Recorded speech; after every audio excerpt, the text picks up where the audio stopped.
February is American Heart Month. It's a chance to raise awareness about heart health, and Benefis Health System is also using the time to encourage people to reduce their risk of developing heart disease. On cold winter days, you can find Barb Neuwirth and her friends Jan and Renee walking the Holiday Village Mall. In June of last year, while the trio was walking outside and Barb was recovering from an upper respiratory infection, she felt something wasn't right. I got about 3/4 of a mile in that day, and I said, ooh, I've got pressure in my chest.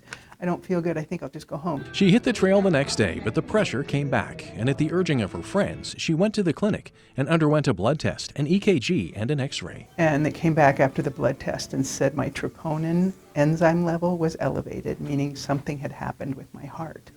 And I just had that flush that goes over your feeling like you're dumbstruck. That led to a trip to the ER, where the healthy 71-year-old told doctors that heart issues did run in her family.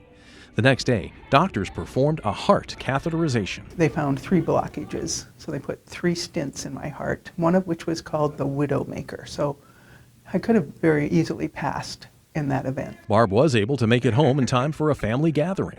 Later, while visiting a friend in Hawaii, Barb felt more pressure in her chest.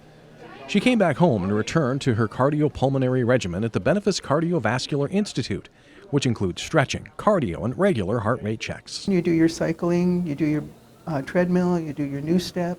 You come in and do weights here so that you can strengthen your upper body. Just push stop. We're kind of a small but mighty program, and we can definitely help get people back to good energy and stamina after a cardiac event. Barb says her heart problems did lead to some bouts with depression, which isn't uncommon.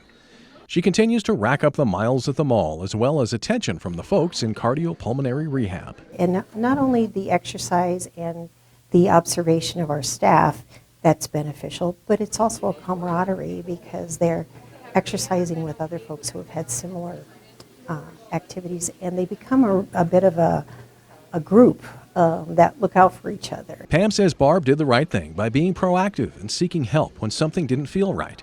Barb says she's not ready to hang up the walking shoes anytime soon. I have more things to do, more people to see, family to gather with. I mean, it's important to me. In Great Falls, Tim McGonigal, NTN News.